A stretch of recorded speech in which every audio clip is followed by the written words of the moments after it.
ಮಾರನೇ ದಿನ ಮತ್ತೆ ಮಂಜು ಬೀಳಕ್ಕೆ ಶುರು ಆಗುತ್ತೆ.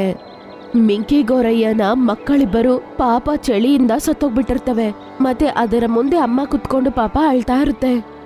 ಅಯ್ಯೋ ದೇವ್ರೆ, ನಾನೇ ಬರಹ, ಎಷ್ಟು ಚಂಡಾಲವಾಗಿದೆ. ನನ್ನ ಮಕ್ಕಳು ನನ್ನ ಮುಂದೆ ಸಾಯೋದ್ ನೋಡ್ಬೇಕಾಯ್ತಲ್ವಾ. ಅಯ್ಯೋ ದೇವ್ರೆ, ನನಗೆ ಈ ಚಳಿಯನ್ನು ತಡ್ಕೊಳ್ಳೋ ಶಕ್ತಿ ನಮಗೆ ಕೊಡು. ಇಲ್ಲ ಅಂದ್ರೆ ಈ ಚಳಿನಾದ್ರೂ ಕಮ್ಮಿ ಮಾಡಪ್ಪ. ಅಯ್ಯೋ. ಕೊಕ್ಕರೆ ಎಲ್ಲ ಜಂತುಗಳನ್ನ ನೋಡಿ ಪಾಪ ಅದು ತುಂಬಾನೇ ಬೇಜಾರಾಗತ್ತೆ. ಆದ್ರೆ ಅದ್ರ ಕೈಯಲ್ಲಿ ಏನ್ ಮಾಡಕ್ಕಾಗತ್ತೆ? ಮಂಜು ಬೇರೆ ತುಂಬಾ ಜಾಸ್ತಿ ಬೀಳ್ತಿರುತ್ತೆ.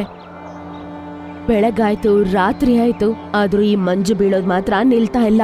ಹಗಲು ರಾತ್ರಿ ಅಂತ ಈ ಮಂಜು ಬೀಳ್ತಾನೆ ಇರತ್ತೆ. ಅದು ಮಾತ್ರ ಅಲ್ದೇ ಚಳಿ ಜಾಸ್ತಿ ಆಗ್ತಿರುತ್ತೆ.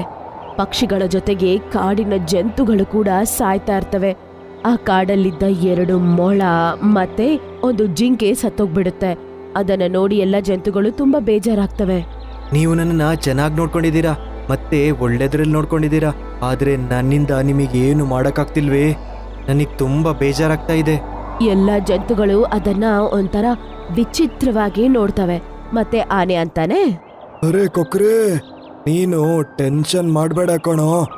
ಇದೆಲ್ಲ ಪ್ರಕೃತಿಯಲ್ಲಾಗ್ತಾ ಇರೋದು. ಇದರಿಂದ ನಾವೇನು ಮಾಡಕ್ಕಾಗಲ್ಲ. ನನಗೆ ಗೊತ್ತು, ಆದ್ರೂ ತುಂಬಾ ಬೇಜಾರಾಗ್ತಾ ಇದೆ.